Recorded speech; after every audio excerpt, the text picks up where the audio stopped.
12 horses, dead or dying, and a wedding scheduled for that same afternoon.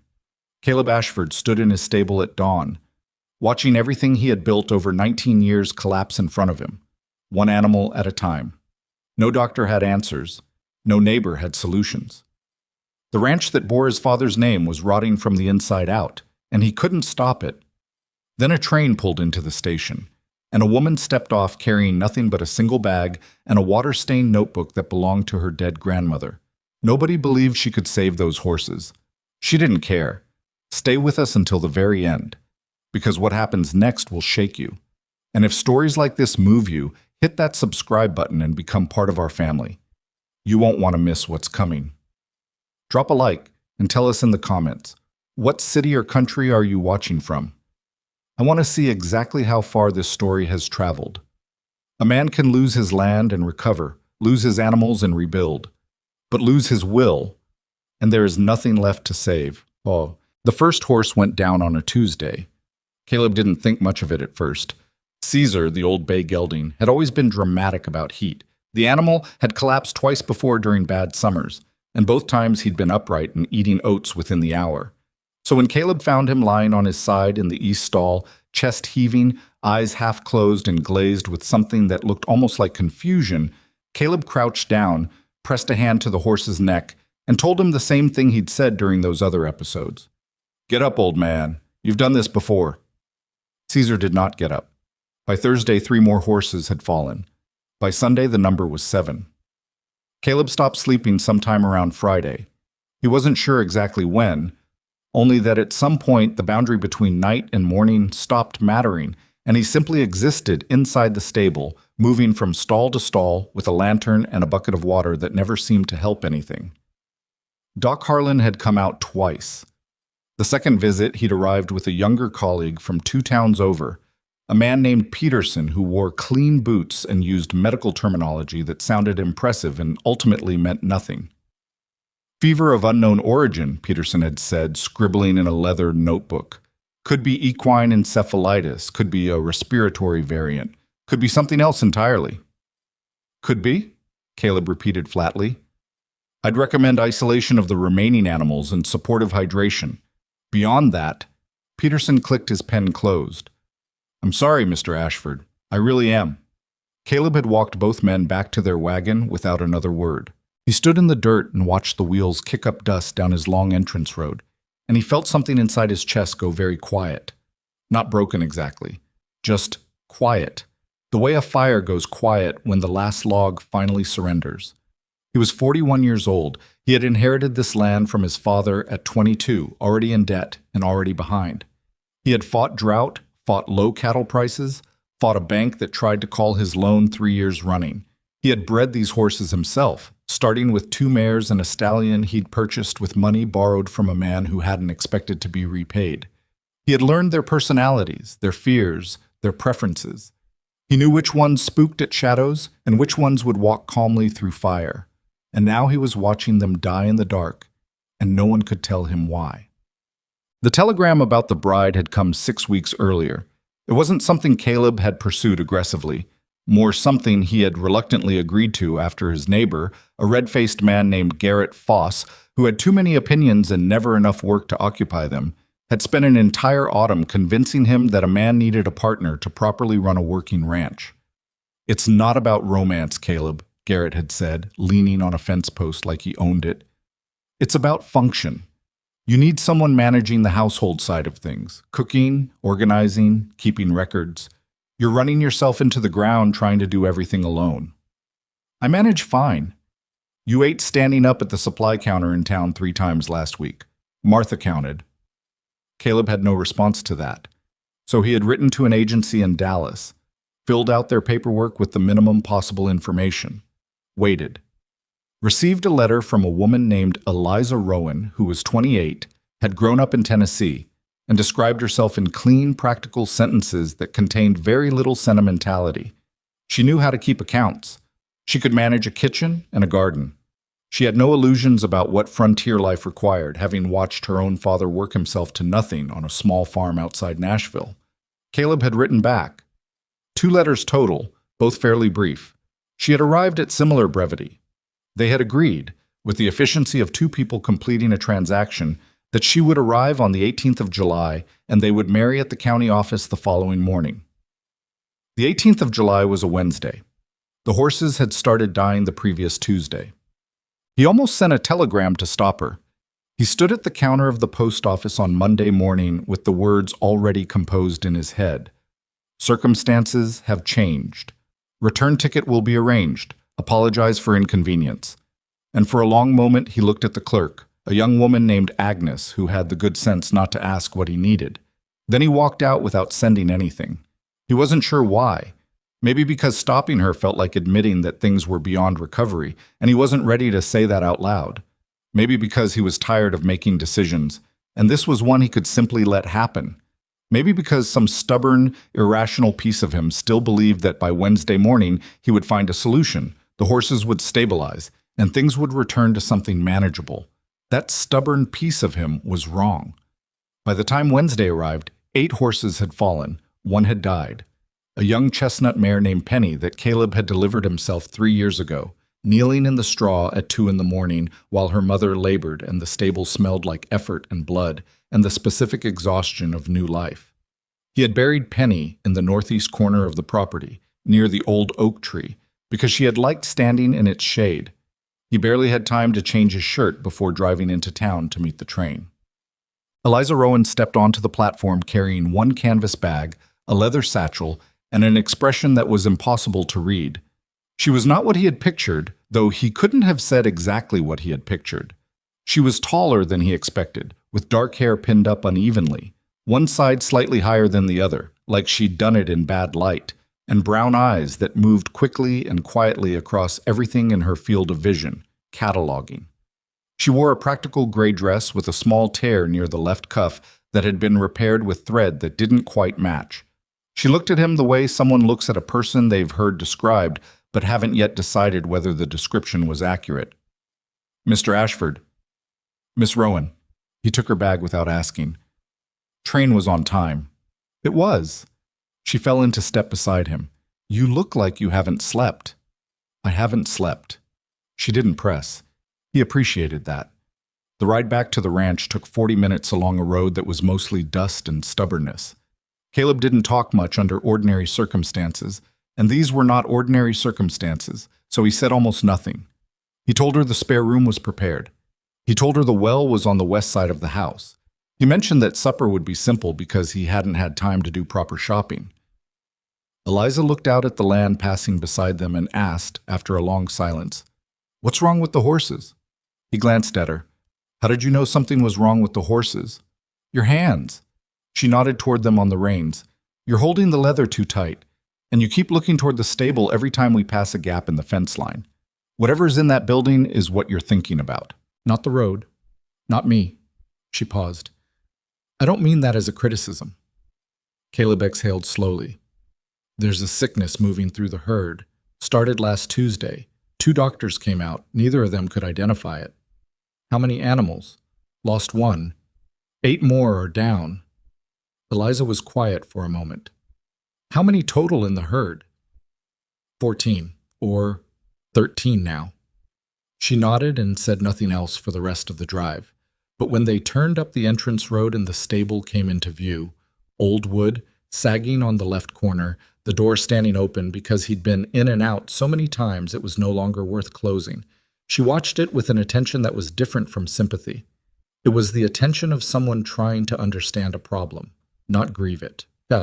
Dinner was cornbread, salt pork, and cold beans that had been sitting since the previous night.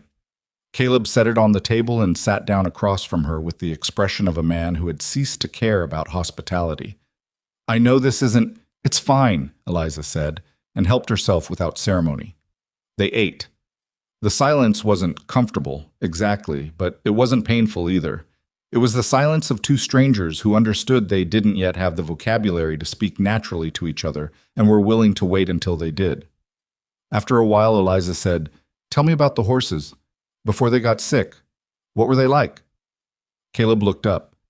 It was not the question he expected. "What do you mean, what were they like?" "Temperament? Habits. What they ate, what they avoided, how they behaved in heat versus cold. I want to understand what's normal for them so I can understand what isn't. He set his fork down. Why? Because I may be able to help. He looked at her for a moment, not unkindly, but with the honest skepticism of someone who had already watched two professionals fail. Two doctors with actual medical training came out here and couldn't identify the sickness. You've been on my property for 3 hours. I know. She didn't flinch at this. Tell me about them anyway. Something about the steadiness of her voice, not arrogant, not desperate, just settled, made him answer. Maybe because he hadn't talked about the horses to anyone except the veterinarians, who only wanted clinical information, and there was something about the question, what were they like, that cracked something open in him unexpectedly. So he talked. He told her about Caesar, the old bay, 23 years old and stubborn as hardpan. He told her about the two young stallions, Flint and River, that he'd bred from a Tennessee walking horse and a quarter-horse bloodline he was particularly proud of. He told her about the mares, their temperaments, their grazing preferences. He told her which ones came to the fence when he called and which ones pretended not to hear. Eliza listened without interrupting. She asked quiet questions when he paused. What do they drink from? Is the water source shared? Do any of them graze closer to the creek? And Caleb answered them, only gradually realizing that these were not casual questions. She was building something in her head. He could see it in the focused stillness of her expression. After dinner, while Caleb went back to the stable for his evening check, Eliza sat at the kitchen table and opened the leather satchel. Inside was a journal. Old. The cover warped and stained, the pages thick and uneven. The handwriting inside was small and slanted, in a hand that was not Eliza's. She turned to a specific section near the back half of the book, smoothed the page flat with her palm, and began to read in the faint circle of lantern light. Caleb came back inside around midnight. He stopped in the doorway of the kitchen when he saw her still at the table, the journal open in front of her, 3 pieces of paper covered in her own handwriting arranged beside it. You should sleep, he said. So should you. She didn't look up. Who had this land before your father? He blinked. The Aldermans. Why? And before them? I don't know. Some cattleman out of San Antonio, I think, before my time. Is there a creek on the eastern edge of the property? Yeah, runs about a quarter-mile east of the stable. Dries up in August usually, but it's still running now. Eliza made a note. And the horses that are sickest, are any of them the ones that graze closest to that creek? Caleb went very still. He ran back through the days in his head. Caesar's stall was next to the east pasture gate. The 2 young stallions preferred the east pasture in the mornings because the shade came sooner. Penny, the one he'd lost, had been the most enthusiastic creek grazer of all of them. Yeah, he said slowly. Yeah, most of them. Eliza looked up for the first time. My grandmother kept this journal for 40 years. She was an herbalist and a healer in Tennessee, mostly for animals because people didn't trust women with human patients. There was a dry quality to the way she said this, not quite bitterness. She documented an illness in the 1840s that moved through livestock in a farming community outside Knoxville. The symptoms match what you're describing almost exactly. Fever, muscle weakness. The animals go down, but they don't always go fast. It takes them slowly. Caleb came the rest of the way into the kitchen. He stood on the other side of the table and looked at the journal without touching it. What caused it? Stagnant water combined with a particular type of root vegetation that grows near slow-moving creeks.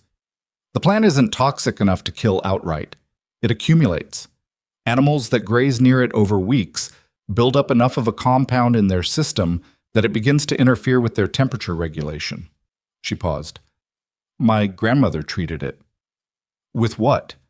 Willow bark, peppermint, chamomile, and a few other things.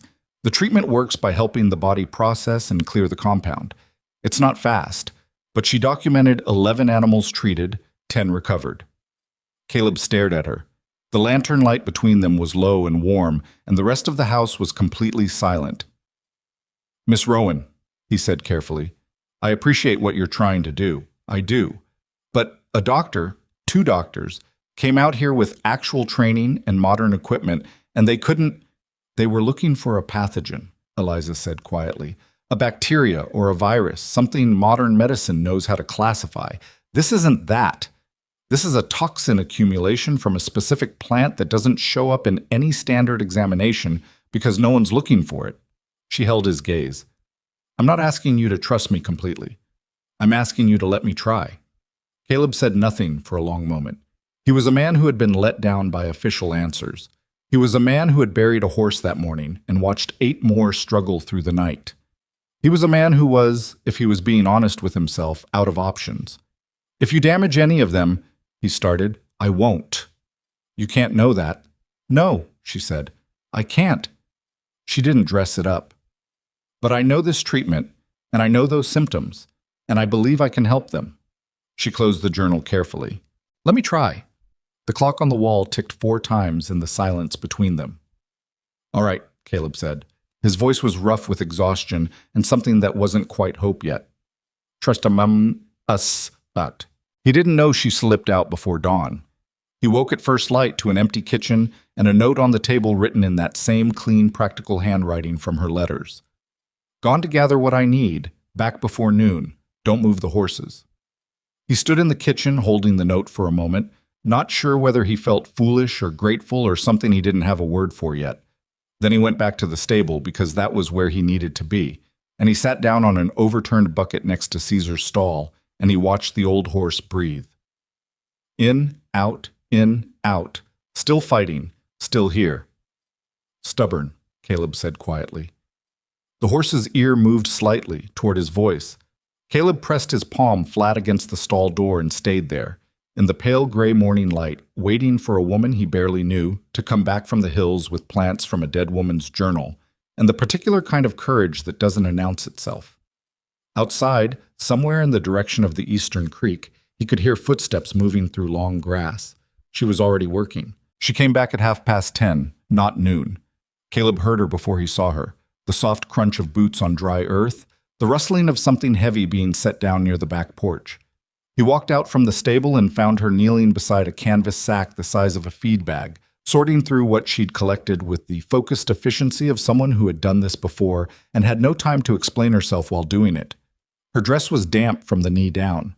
There was a long scratch along her left forearm, already dried to a thin, dark line, and a smear of reddish mud across her right cheek that she either hadn't noticed or hadn't bothered with. Her hair, which had been pinned up when she left, had mostly given up and was hanging loose around her shoulders in the heat. She looked up when his shadow fell across her.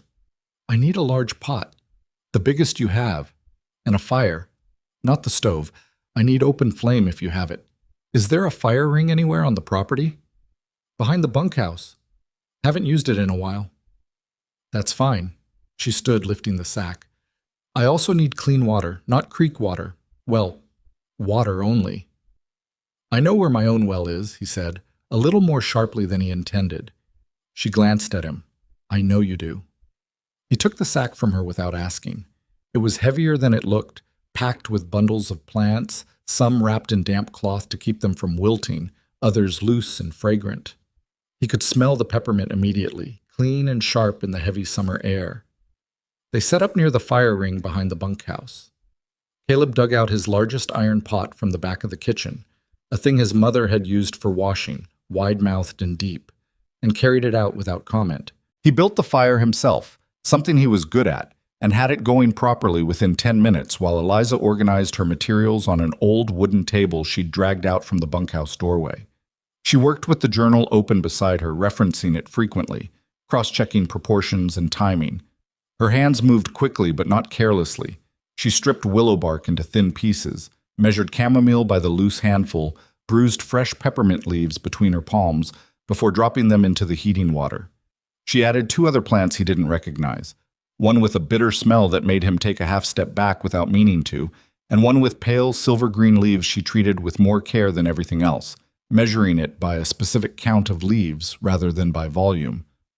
What's that one? He asked, nodding toward the silver-green plant. My grandmother called it creek sage. It's not the common variety. She counted leaves with her lips moving slightly. It's the important one. Too little does nothing. Too much can cause problems of its own. She paused, recounted, then nodded to herself and dropped exactly the right number into the pot. "Your fire is good, thank you." "I can build a fire," he said again. "I know." There was something almost amused in the way she said it.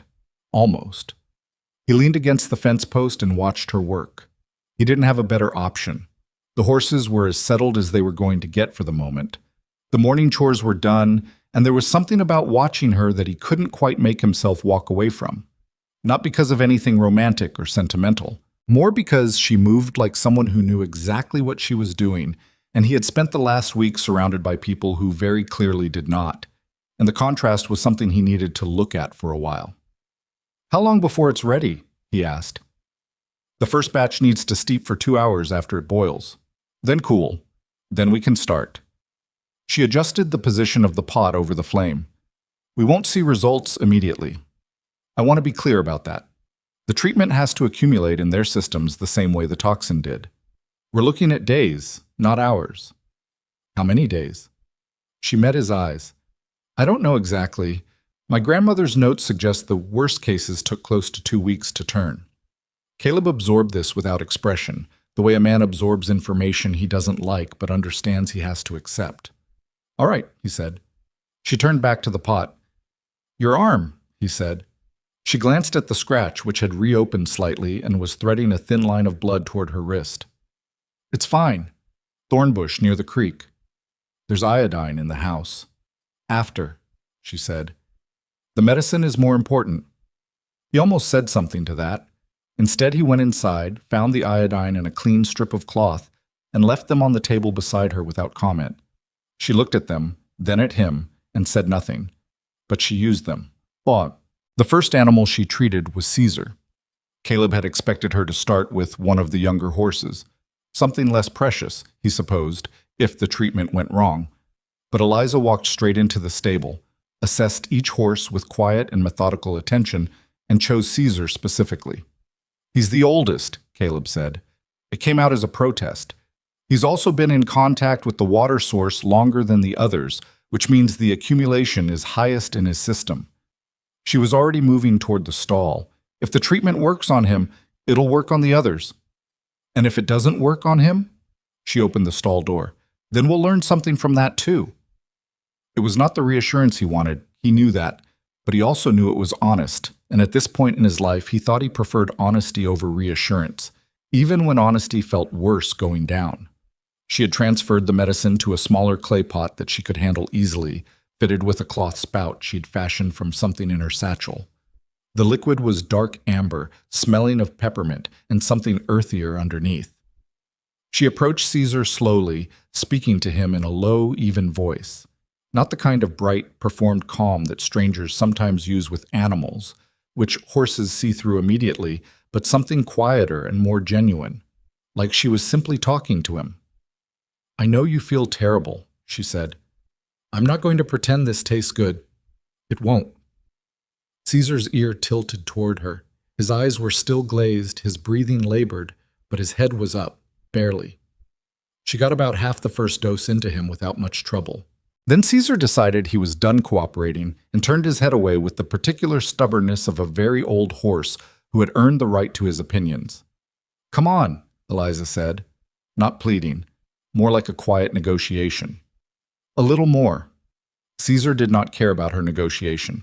Caleb watched from outside the stall, arms folded on the top rail. "He does that. He's been doing it his whole life." "I can see that." Eliza repositioned herself, moving to the other side of Caesar's head. The horse tracked her with one eye. "Does he respond better to anything? Specific sounds, or—" "He likes singing," Caleb said. Eliza turned and looked at him. "You're serious?" "My mother used to sing to him when he was young. He never forgot it. Whenever he gets stubborn about something, a few bars of whatever usually settles him down." He paused. "I haven't actually tried it myself. I don't sing." Eliza looked at the horse, looked back at Caleb. Something moved across her face that he couldn't quite classify. Not amusement, exactly, more like a decision being made quickly. She started singing. It was an old song, a Tennessee folk melody he didn't recognize, sung quietly and without any particular performance to it. Her voice was medium in quality, not beautiful exactly, but genuine, and she held the tune without wavering. Caesar's ear turned toward her, his head lowered slightly. She guided the clay pot to his mouth and continued singing, and the old horse, apparently deciding that this strange woman had earned some cooperation, accepted the rest of the dose without further argument. Caleb unclenched his jaw, which he hadn't realized he'd been clenching. They treated 4 horses that first day. By the second dose that evening, Eliza had developed a routine, moving from stall to stall with the quiet efficiency of someone who had found her rhythm. Caleb helped. He was useful for lifting, for holding, for the physical management of animals that still had enough strength to resist. He found himself taking direction from her without the resistance he'd expected to feel, because she gave direction cleanly and without condescension, the way someone gives direction when they respect the person they're directing. That evening, after the last treatment, they sat on the back porch because neither of them had the energy to go inside. The heat had dropped to something almost bearable. The fire ring was cold. The sky was the deep, saturated blue of a Texas summer evening, fading at the horizon toward orange. Eliza had her grandmother's journal open on her knee, but wasn't reading it, just holding it. "Do you actually think this is going to work?" Caleb asked. She didn't answer immediately. He appreciated that she didn't. "I think it has the best chance of anything available to us," she said finally. "That's not the same as being certain." "No, it's not." He looked out toward the stable. "Penny, the one I lost. She was the best horse I've ever bred. I raised her myself. Her mother had a difficult labor, and I was there the whole night." He stopped. "That probably sounds ridiculous to someone who didn't know her." "It doesn't." Her voice was straightforward, not particularly soft, but not dismissive either. "She mattered to you. That's not ridiculous." "She was 3 years old." Eliza was quiet. Then she said, "My father lost every pig he owned to fever the winter I was 12. He didn't speak for 2 days. My mother thought he was sick. He wasn't sick, he just—" She paused, looking for the right word. He needed the silence. Did he recover? The farm? Partially. A small pause. He never quite got back to what it was before, but he didn't stop either. She closed the journal. He was a stubborn man. That a compliment where you come from? In farming it is. A mockingbird called from somewhere in the oak trees, 3 notes repeated and then varied. The stable was quiet, which meant at least that nothing was in crisis. Caleb had learned to read the stable's silences over 19 years. The silence right now was not peaceful exactly, but it was stable, waiting, the same quality as a held breath. He realized he was doing the same thing. Garrett Foss came by Thursday morning. Caleb heard the wagon before he saw it and felt the specific flattening sensation that Garrett's visits tended to produce. He was in the stable mixing the morning's batch of medicine under Eliza's direction. She had started teaching him the proportions so the work could proceed faster.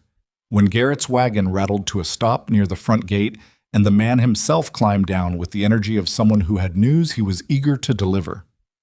"Caleb." Garrett looked at the stable, then at the smoke still rising from the previous night's fire ring, then at Caleb's hands, which were stained slightly from the willow bark. "What in the Lord's name is going on here?" "Morning, Garrett. I heard your horses are down. Lost one already, someone told me." He walked up without being invited, as he always did. "Doc Harlan said there was nothing to be done. Said you might be looking at losing the whole herd. Doc Harlan was here 4 days ago." "And?" Garrett looked around. "What's changed?"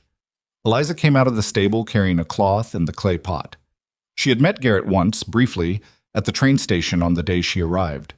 He had been there picking up a delivery, and the introduction had been approximately 30 seconds long and entirely forgettable. Garrett looked at her, at the pot, at the herbs drying on the fence rail that Caleb had strung up for that purpose. His expression went through several stages in a very short time.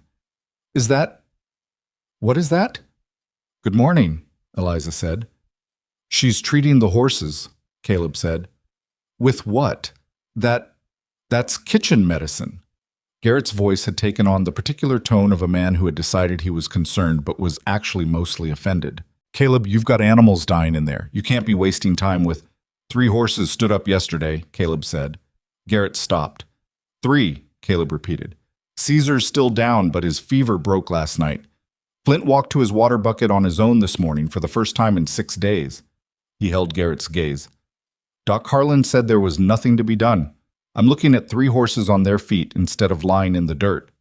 Garrett's mouth worked for a moment. Then he looked at Eliza with an expression that was complicated.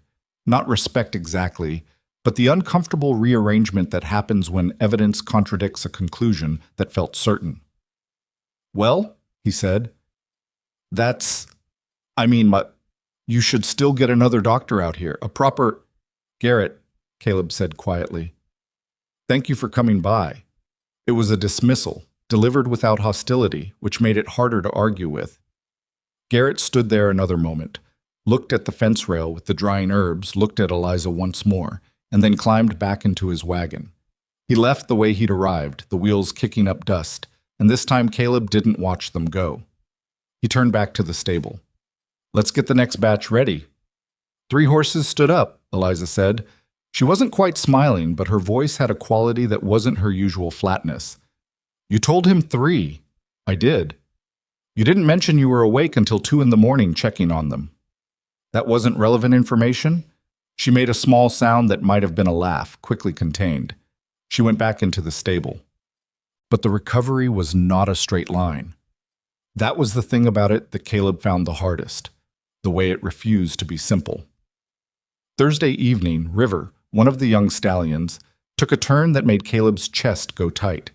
He had been one of the first to show small signs of improvement, eating a little, lifting his head with something approaching interest when Caleb came in.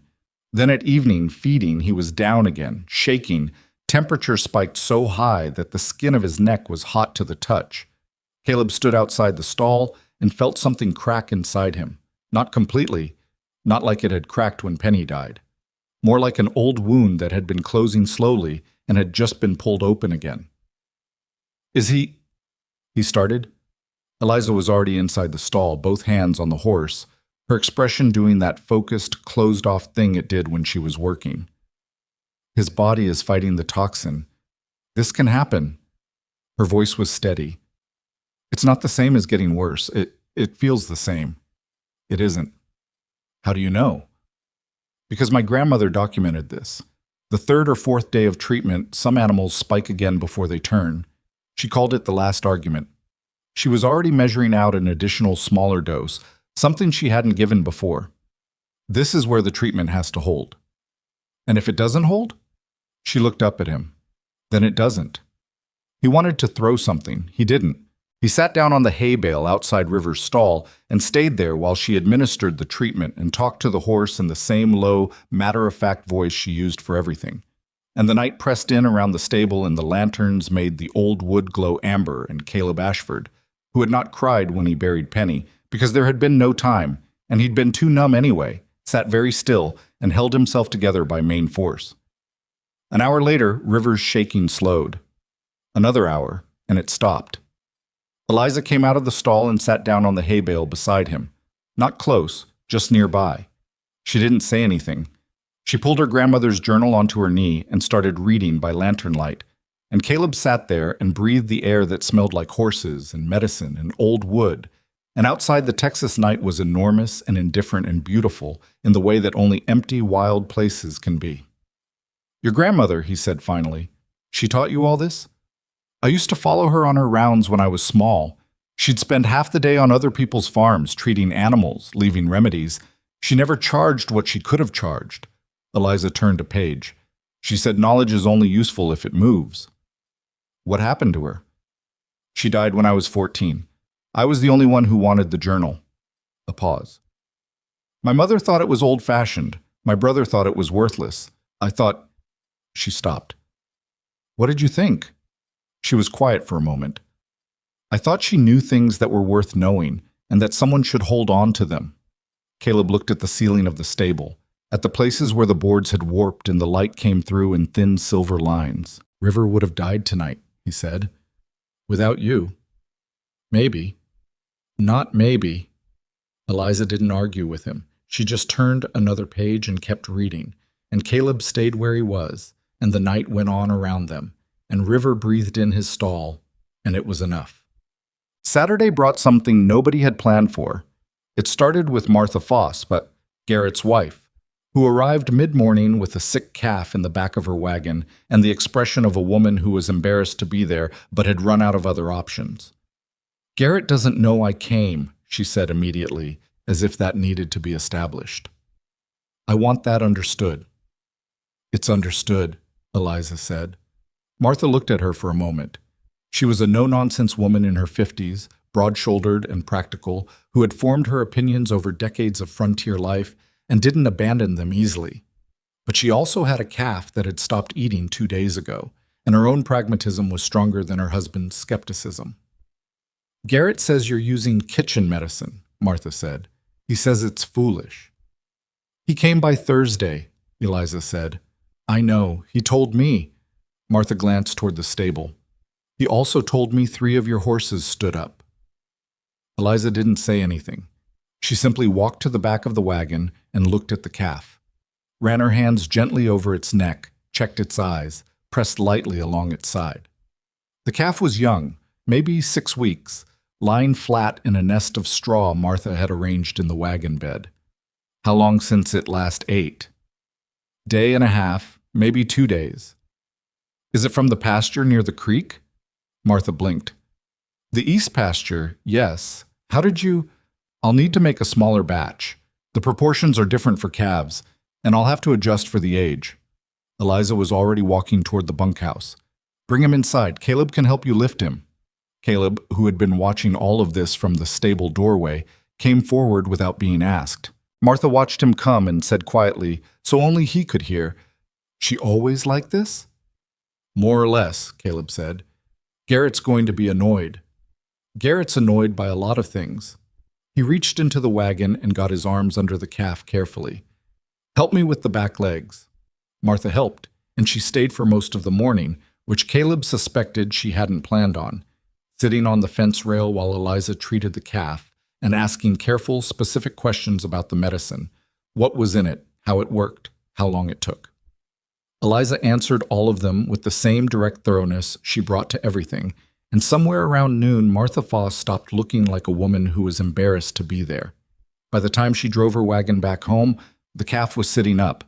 It wasn't recovered, not in one morning, but it was sitting up, which it hadn't been doing when it arrived, and Martha knew the difference.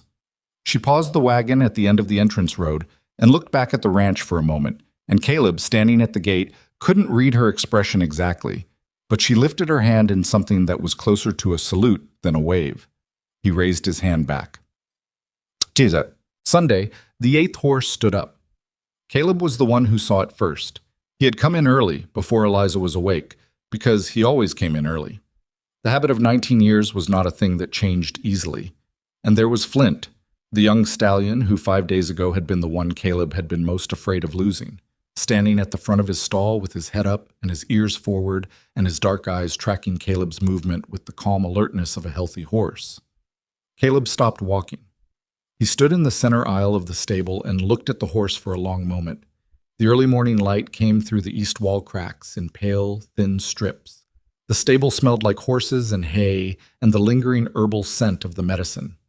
Everything was quiet except for the soft sounds of animals breathing, shifting weight, the occasional flick of a tail. 8 horses standing, 5 still down. 2 weeks of work ahead, maybe more, 1 already lost. He should have felt more. He knew that. The kind of man in stories would have felt overwhelming relief, would have leaned against the stall door and let something release. What Caleb actually felt was quieter than that.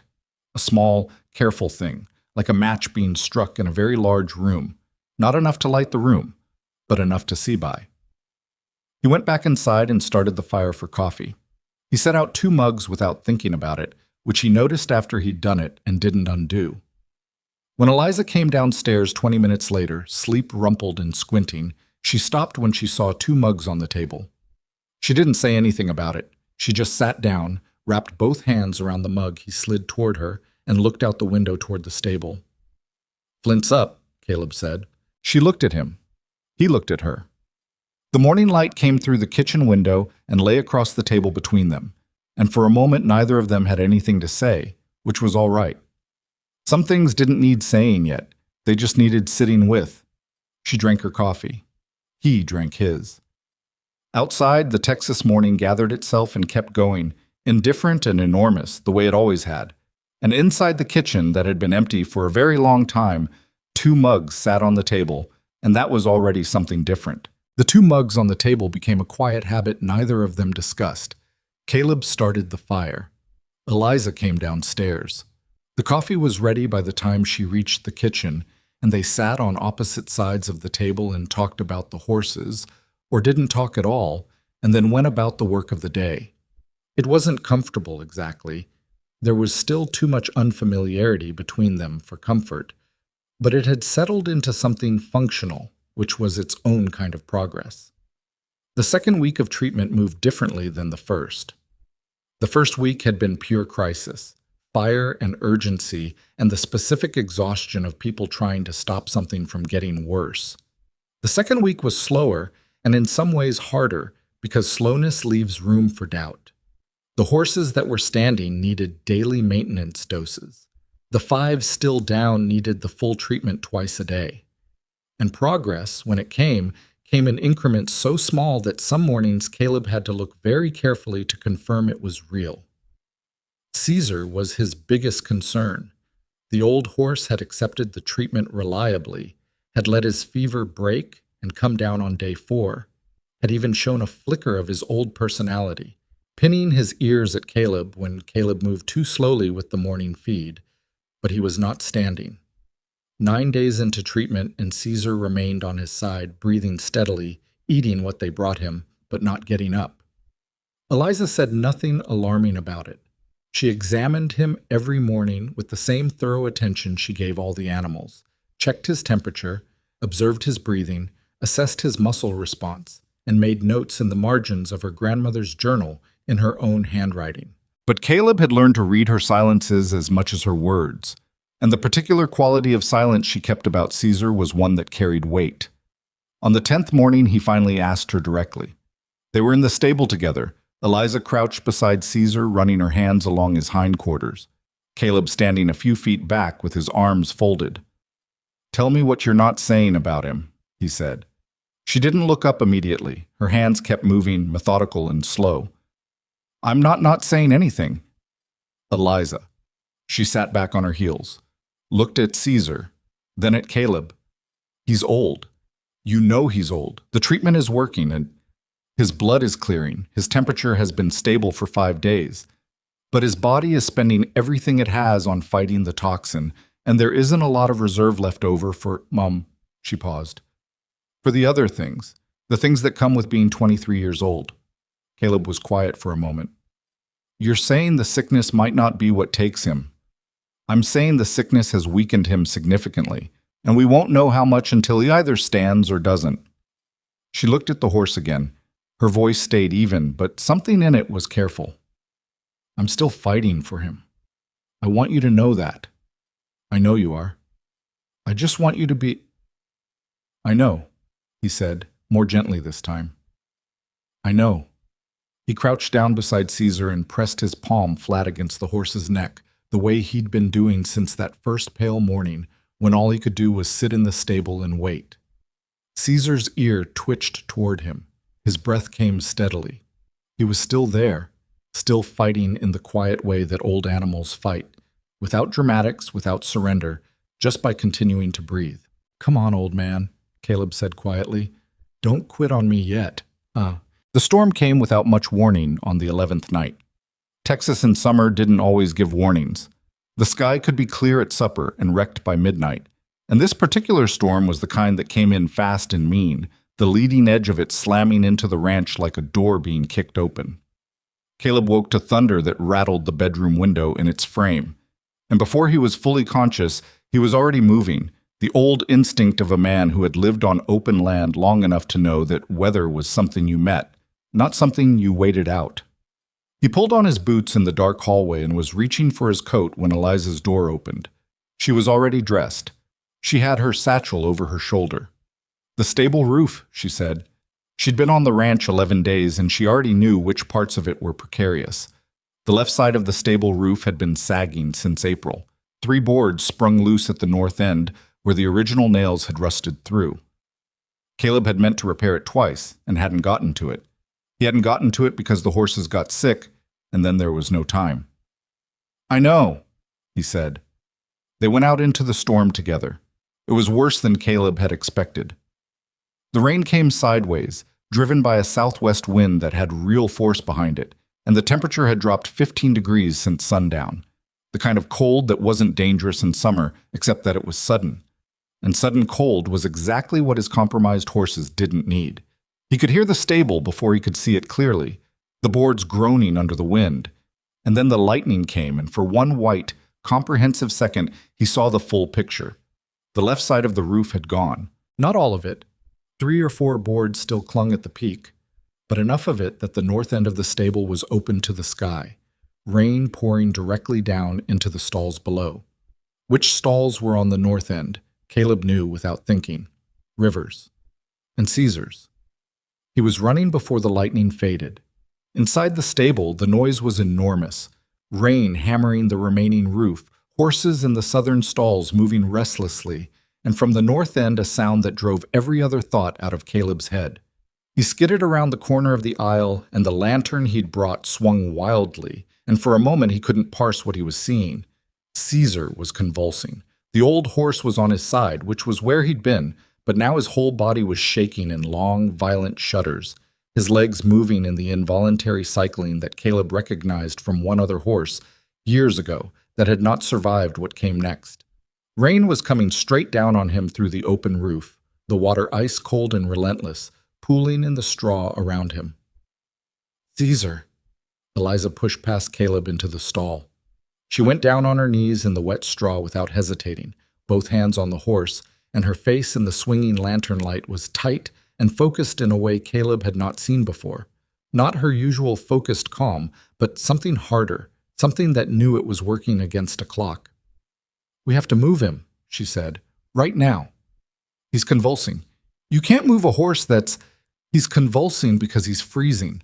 The cold has undone 4 days of temperature stability in 10 minutes. If he stays under that hole in the roof, he's going to die tonight, Caleb." She looked up at him. Rain was dripping off her hair. "I need you to help me move him, now." Caleb had moved horses before, sick and healthy, under all kinds of circumstances. He knew it was hard work under good conditions. Under these conditions, a 23-year-old horse in convulsions, a collapsed roof overhead, sideways rain, no light except the lantern. It was something close to impossible. He went into the stall. What followed was 20 minutes that he would never fully be able to describe to anyone afterward, partly because it was chaotic and physical in the way that left no space for observation, and partly because some part of him was somewhere outside his own body watching it happen and still not quite believing it was real. They got Caesar moving by degrees, Caleb managing the horse's weight from behind with both arms, Eliza at the head, guiding and speaking to the animal in a low voice that never stopped. Not singing this time, just talking, steady and constant, a voice for the horse to follow through the confusion of cold and sickness and noise. Caesar's legs didn't cooperate. His body was not fully in his control. Twice Caleb nearly went down under the horse's weight, and once Eliza slipped on the wet straw and caught herself on the stall rail with a sharp intake of breath that told him she'd hit hard. "You all right?" he called over the rain. "Keep going," she said. They got him to the south end of the stable, into a corner stall that still had its roof and was out of the direct wind. They got blankets on him. Caleb had 4 in the storage chest, heavy wool, smelling of cedar and old use, and Eliza immediately began working on warming him more deliberately, using a method from her grandmother's journal that involved warm water applications and a specific pressure along the horse's neck that seemed counterintuitive to Caleb, but that he'd stopped second-guessing. Outside, the storm went on being a storm. The thunder came in long, rolling sequences, and the rain didn't ease for another hour. Inside the south end of the stable, the lantern light was steady, and the space was close and smelled of wet wool and horse, and the particular herbal sharpness of the emergency treatment Eliza was preparing with hands that were red with cold. Caleb held the lantern. He held it steady for 40 minutes while she worked, which was the most useful thing he could do, and he focused on doing it well. His temperature? He asked at one point. Still dropping. Her voice was flat, working voice. But slower. Slower good? Slower is better than fast. She kept moving. Talk to him. I told you I don't care if you sing or not. Just talk to him. He knows your voice. Caleb looked down at Caesar. The horse's eyes were open, tracking him with a look that Caleb could only describe as exhausted and aware. Not confused, not gone, just terribly, terribly tired. Hey, Caleb said. His voice came out rougher than he intended. You're being incredibly difficult. You know that? He crouched down. 23 years I've known you, and you've never made a single thing easy. I don't know why I expected tonight to be different. Caesar's ear moved, just barely. You are not dying in a flood, Caleb said. I'm not going to let that happen. It's undignified. You're a better horse than that. Eliza from the other side made a quiet sound. Not quite a laugh. Something that might have become one if the night had been less serious. They stayed in that stall for hours. At some point the storm began to pull back, the thunder moving east, the rain settling from violence to something more ordinary. The temperature stopped dropping. Caleb was aware of the cold in his own body by then, soaked through, his back aching from crouching, his hands numb in a way that was inconvenient but not dangerous. He noticed that Eliza had stopped shivering, which probably meant she'd moved past the shivering stage into something that was about willpower rather than temperature, and he filed that observation under things he would be annoyed about later. Around 2 a.m, Caesar's shaking stopped. Not gradually. It was more like a tide going out, the tremors becoming less frequent, then less severe, and then simply absent. His breathing slowed from the ragged, effortful pattern of the past hours to something that was still not normal but was at least sustainable. Eliza sat back and put both hands on her thighs and let out a breath that had been held for a very long time. Caleb didn't say anything. He just looked at the horse, and the horse looked back at him, and the rain outside was now just rain. His temperature is coming up, Eliza said finally. Her voice was tired in a way he hadn't heard from her before. Slowly, but it's moving the right direction. Is he going to make it through the night? She considered the horse for a long moment, the kind of consideration that was honest, not reassuring. I think so, but one of us needs to stay with him. I'll stay, Caleb said. We can take turns. I'll stay, he said again. Go inside. You're cold. She looked like she was going to argue. Then she looked at herself, soaked, hands red, sitting in wet straw at 2 a.m, and made the pragmatic decision of a woman who understood that being useful tomorrow required not destroying yourself tonight. Wake me at 4, she said. I'll take the rest of the night. Fine. She gathered her things and stood, and for a moment she paused at the stall entrance and looked back at Caleb, sitting in the straw beside the old horse with the lantern beside him, and she opened her mouth as if she was going to say something. She didn't. Whatever it was, she kept it. He heard her footsteps going toward the house, steady and unhurried, and then the soft thud of the back door closing, and then there was just the rain and the stable and Caesar's breathing and the lantern burning down. Caleb pulled his knees up and rested his arms on them, and sat in that particular stillness that comes after a crisis, when the adrenaline has cleared and left behind only the truth of the situation, what it was, what it had almost been, what was still uncertain. He had not been afraid very often in his adult life, or more accurately, he had been afraid many times and had gotten good at not letting it show or even acknowledging it to himself. But tonight had cracked something in that habit, because there had been a moment, one specific moment, right after the lightning showed him the open roof and the convulsing horse, where he had been certain that Caesar was going to die, certain that he was going to watch it happen and be unable to stop it.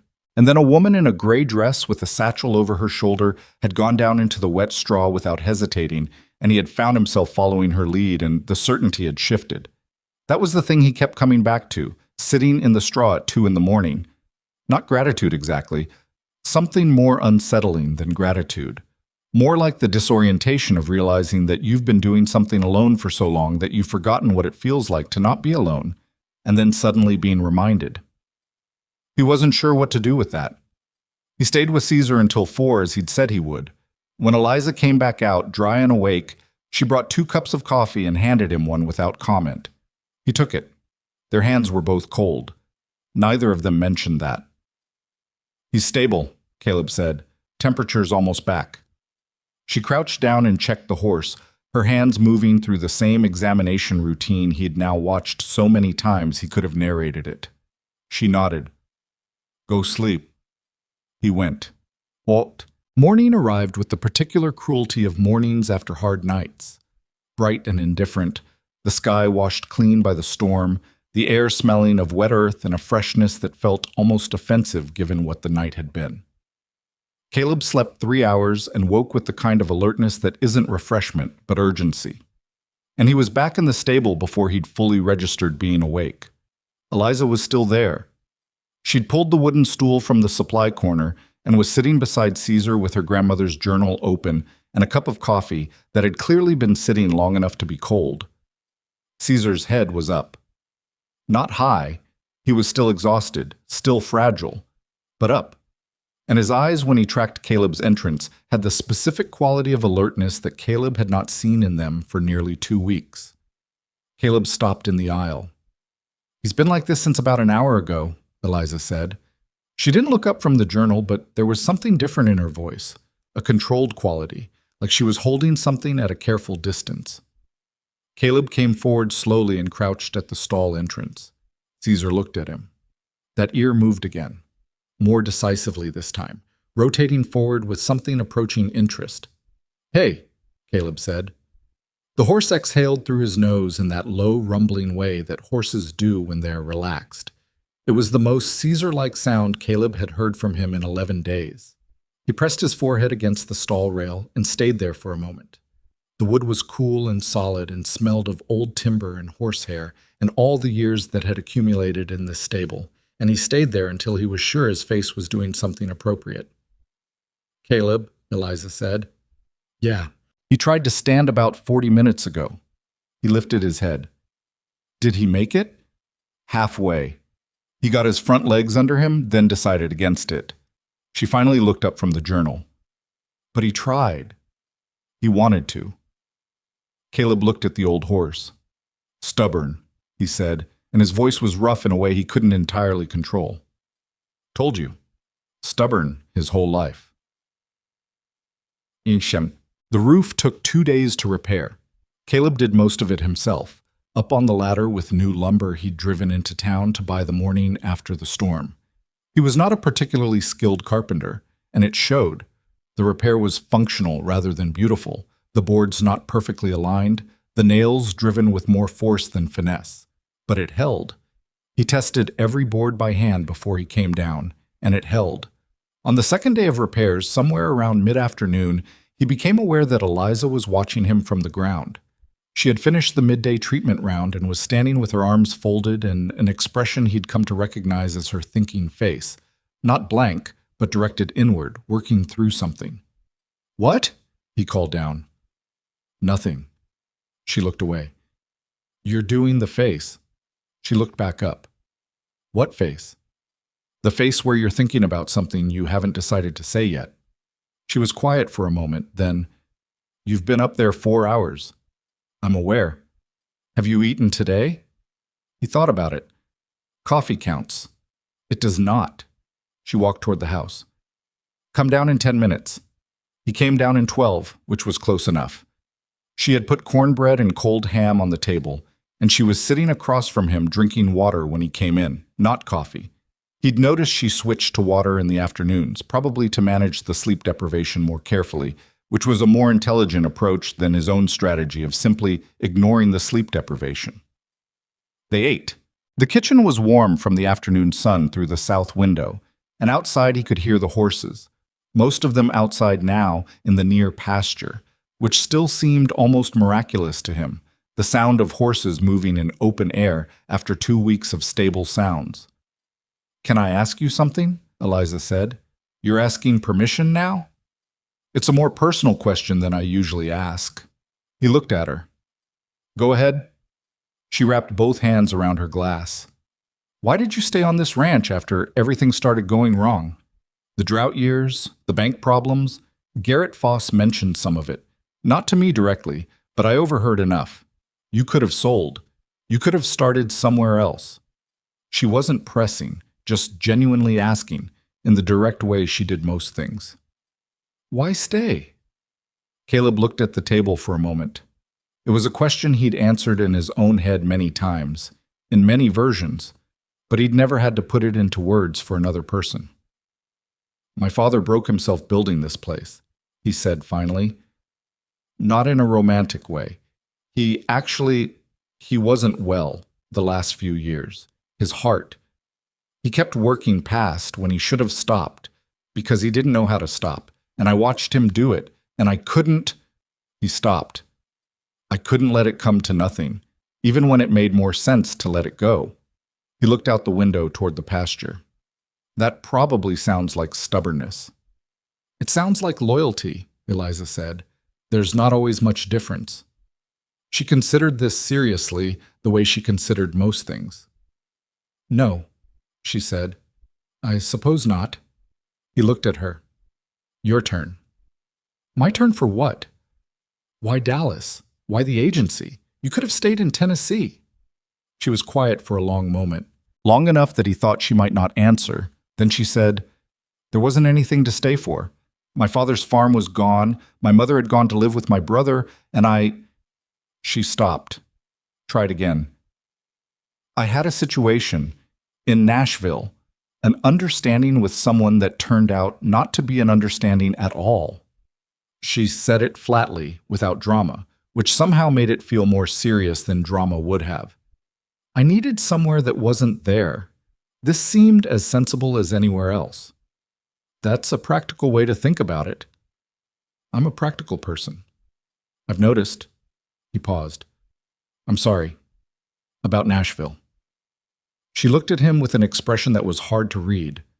Not gratitude, not dismissal. Something in between. I'm not, she said after a moment. Not anymore.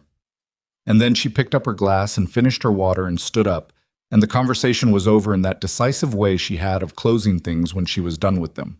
But she left her glass on the table, which she usually didn't, and Caleb had the sense that the conversation hadn't been entirely finished so much as set down carefully for later.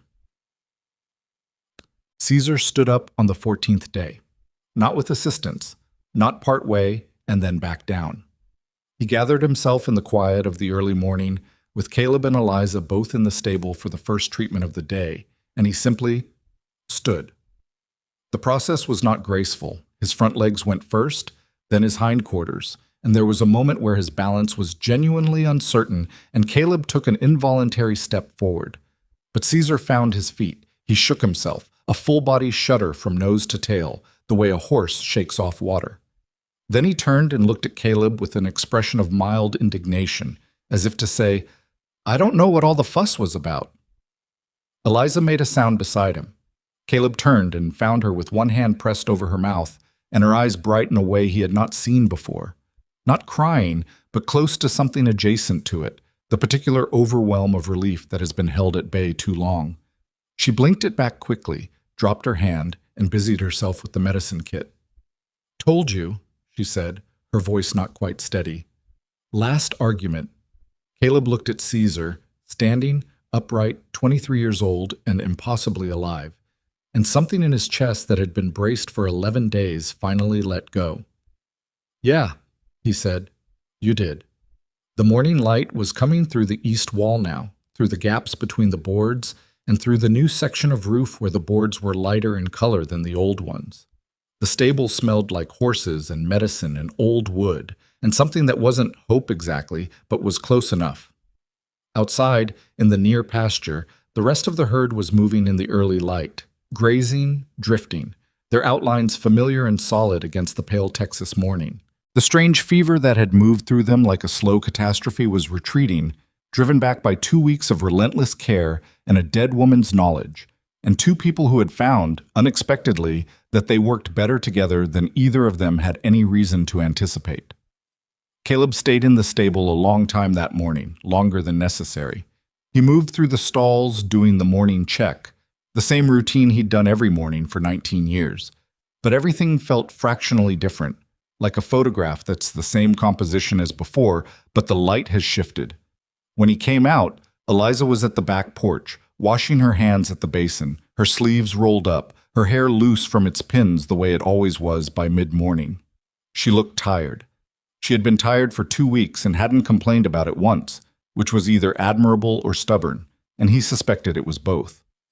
"I need to fix the east pasture fence," he said, "before we let the recovered horses out there. Some of the posts shifted in the storm." She dried her hands. "All right. There's also the creek. I need to find that plant, root it out so it doesn't start this again. I'll show you what to look for. I documented it." He nodded. There was a list growing in his head: repairs, precautions, things that had gone undone during the crisis and now needed doing. The ranch was still standing, damaged, patched, stretched thin, but standing. "Eliza," he said. She looked at him. He wasn't sure exactly what he wanted to say. There were several options, and none of them felt precise enough. He settled for the one that was simply true. "You didn't have to do any of this." She considered him for a moment, then she said, "Yes, I did." And the way she said it didn't leave room for argument, not dismissing the statement, but answering it from somewhere firmer than obligation. Like it had been a choice, and she had made it, and she wasn't interested in being thanked for something she'd chosen freely. She went inside.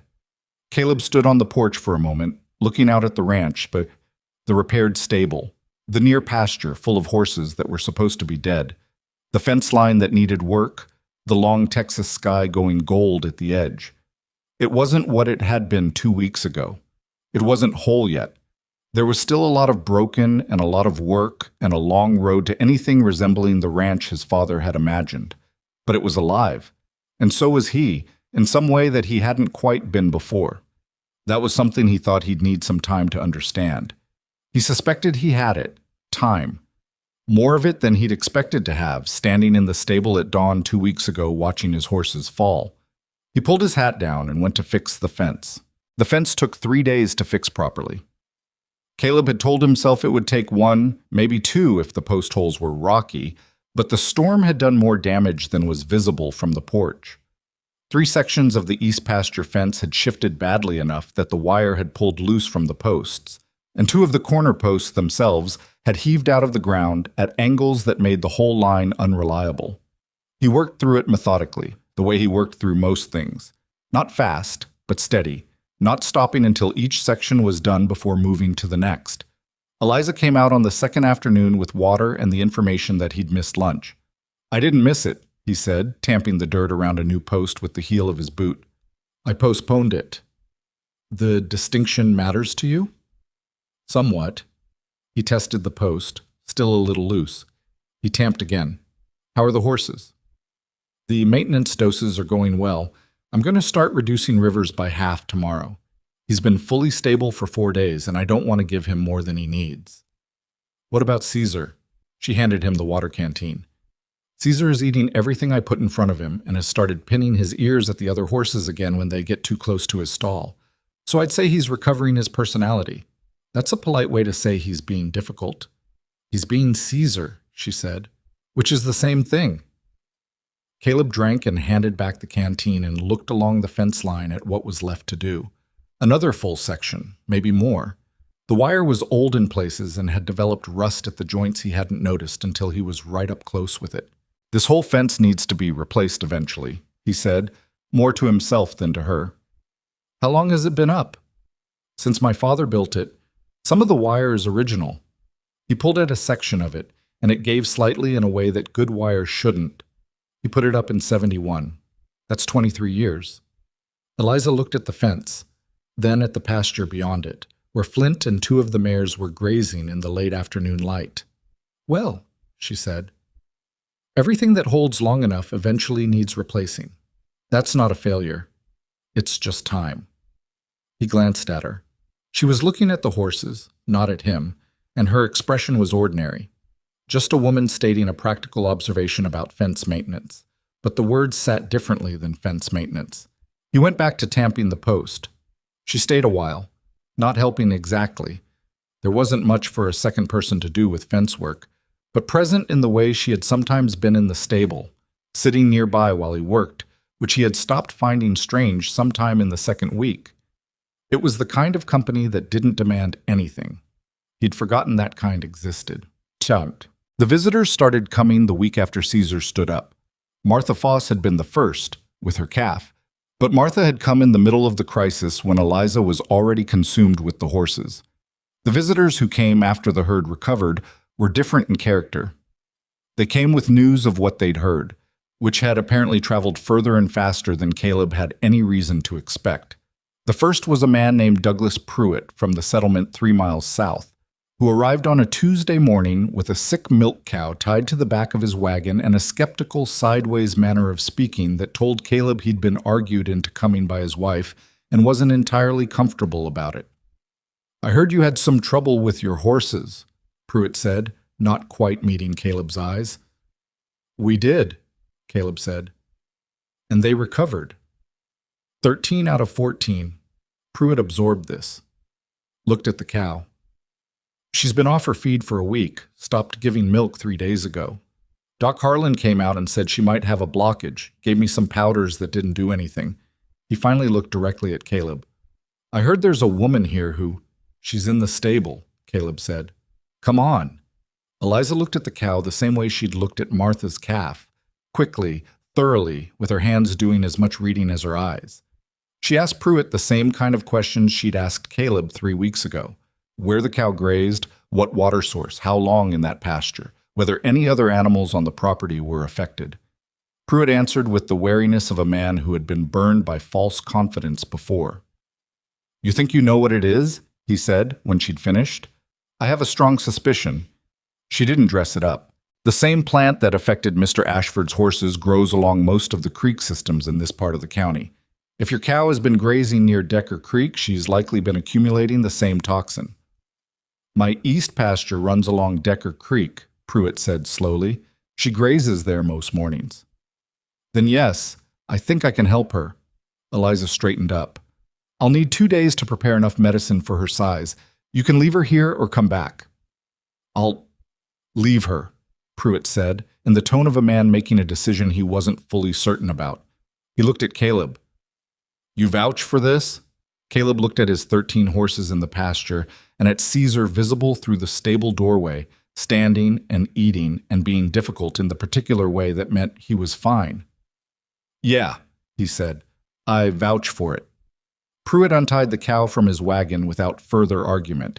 He came back 4 days later to find her standing in the south paddock eating grass with the focused enthusiasm of an animal that had been ill and had recovered and intended to make up for lost time. He stood at the paddock fence for a long moment, looking at her, his hat in his hands, turning it slowly by the brim. "What do I owe you?" he said to Eliza, who was beside him. "Nothing this time," she said. "I'm still learning what works at scale. Your cow helped me understand the dosing for cattle better than I did before." Pruitt looked at her. He was a taciturn man and not given to speeches, but something moved across his face that was more than simple relief. "My family's lived off that cow for 2 years," he said. "My youngest is 4. She drinks the milk every morning." Eliza nodded. "I know," she said. "That's why I worked quickly." He put his hat back on and led his cow to the wagon and drove south. And he left behind him the particular quality of silence that follows when someone has been helped in a way they didn't expect and hasn't yet found the words for. That evening, Caleb watched Eliza make a new entry in the margins of her grandmother's journal. Careful, precise handwriting noting the cow's symptoms, the dosing, the timeline of recovery. The journal's margins were filling up with her own observations now, added to the old ones, the 2 generations of handwriting layered together on the pages. "You should have charged him," Caleb said. "I told you, I learned from his cow." "Eliza, you can't treat every animal in the county for free." She looked up. "I didn't say every animal for free. I said this one, this time." She looked back at the journal. "He has a 4-year-old daughter who drinks that milk every morning." Caleb looked at her for a moment. He thought about arguing the practicality of it further and decided it wasn't the right conversation for tonight. "All right," he said. She wrote another line in the margin. "But eventually," he said. "Eventually," she agreed, without looking up. Word traveled in the way that word traveled in that part of Texas. Not through newspapers or official channels, but through the network of people who talked to each other at the supply store, at the well, across fence lines during the small negotiations of neighboring life. By the end of July, Caleb had stopped being surprised by wagons appearing at the end of his entrance road with sick animals in them. What had surprised him was the variety. He'd expected horses and cows, the valuable animals, the ones people couldn't afford to lose. But they brought chickens with respiratory illness, a pair of goats that had gone off their feet, a dog belonging to a widow named Clara Eames who lived 6 miles north and had driven out herself alone on a road that wasn't good for solo travel because the dog was old and she had nothing else. "I know it's just a dog," Clara said, standing in Caleb's yard, holding the animal wrapped in a blanket. Her chin lifted in the defensive way of someone expecting to be told their concern isn't important. "It's not just a dog," Eliza said before Caleb could respond. "Let me look at him." She spent an hour with the dog. A different kind of examination than the livestock, adapted, patient. The dog was old and arthritic and had a respiratory infection that Eliza was honest about not being certain she could treat fully. "He's very old," she told Clara. "I can make him more comfortable. I can treat the infection. Whether his body has the strength to respond, that I can't promise." Clara was quiet for a moment. "Can I stay while you treat him?" "Of course." Clara stayed 2 days, sleeping in the spare room, sitting with her dog through his treatments with the focused attention of someone who had decided to be present for whatever happened. Caleb found her in the kitchen on the second morning making breakfast. Not asking, just doing it. And when he came downstairs, she handed him a plate without ceremony and said, "I hope that's all right. I needed something to do with my hands." "It's more than all right," he said. The eggs were better than his. The dog responded to treatment slowly and imperfectly. He didn't recover the way the horses had recovered, didn't come back to anything like full health. But the infection receded and his breathing eased, and on the morning Clara left, he was walking under his own power, slowly, which was more than he'd been doing when she arrived. She settled him carefully in her wagon and then stood in Caleb's yard looking at Eliza with an expression that was a lot of things at once. "I want to pay you," she said. "There's no charge," Eliza said. Clara's mouth pressed together. "I'm not a charity case." "I know you're not." Eliza met her eyes. "Clara, you drove 6 miles alone on a bad road with a sick dog because he matters to you. That's not a charity case. That's a person who takes their responsibilities seriously." She paused. "Come back if he has trouble." Clara reached into the wagon and brought out a cloth-wrapped package that she pressed into Eliza's hands. "Preserves," she said. "I made them in May. It's not payment. I wanted to give you something." She drove away without waiting for a response, which seemed to be her way of handling things that mattered too much. Inside the cloth were 6 jars of preserves, peach, blackberry, and something dark red that turned out to be wild plum. Eliza lined them up on the kitchen windowsill where the light came through them in the mornings and made them glow like stained glass. Caleb looked at them and didn't say anything, but he thought about what Garrett Foss had called it, kitchen medicine, and the gap between that and what he was watching seemed wider every day. August came in hot and stayed hot, the way August in Texas always did, as if the land itself was reminding you not to get comfortable. The maintenance treatments had wound down for the herd. All 13 horses were fully recovered, eating and working and being their particular selves. But the work hadn't decreased. If anything, it had expanded, because the visitors kept coming, and Eliza kept treating, and the operation had grown in a way that had not been planned and was not exactly organized. Caleb started noticing the practical problems before Eliza did, or at least before she acknowledged them. The herbs she needed were increasingly difficult to gather in sufficient quantities from the immediate vicinity. She'd been ranging further on her morning collection trips, sometimes coming back after noon instead of by 10, and he'd seen her studying the creek maps he kept in the study desk with the focused attention of someone doing resource planning. The medicine making took time and space that were currently improvised, The fire ring, the kitchen table, the fence rail is a drying rack. It worked for 1 or 2 animals at a time, but 3 animals simultaneously had nearly overwhelmed the setup last week, when Pruitt had brought a second cow and a farmer named Hendricks had shown up the same day with a sick mule, and the journal, her grandmother's journal, was running out of margin space. Caleb watched all of this accumulate for about 2 weeks before he started doing anything about it, because he understood without being told that whatever shape this took needed to be her decision and her design. He wasn't going to build something for her without knowing what she wanted. But he also wasn't going to ignore a practical problem because it was adjacent to a conversation he didn't know how to start. He started by expanding the fire ring setup, built a proper stone surround with a grate that could handle 2 pots simultaneously instead of 1, sourced from the blacksmith in town who owed him a favor from last year. He built a proper drying rack near the back porch, long and south-facing to catch the afternoon sun, instead of the fence rail that worked but was inconvenient. He cleared and leveled the old storage shed at the back of the property, which had been used for broken equipment and general accumulation for at least a decade, and spent 2 days hauling out everything that wasn't useful. He didn't explain what he was doing. He just did it. Eliza noticed. He could tell because she altered her morning route to pass the shed on her way to the fire ring, and she stopped once and stood in the doorway looking at the cleared space without saying anything, and then continued on. But something in her manner that day had a considering quality to it, the look of a person running calculations. The conversation happened on a Saturday evening, sitting on the back porch in the relative cool of sundown, the preserve jars glowing orange through the kitchen window, the sounds of the horses settled for the night drifting from the stable. "You cleared the shed," Eliza said. "Needed clearing. You also built a better fire setup, and the drying rack. Those things needed doing." She was quiet for a moment. "Caleb, I'm not building anything until you tell me what you want," he said. "I'm just preparing the possibility." He looked out at the shed. "You could have a proper workspace. The space is there.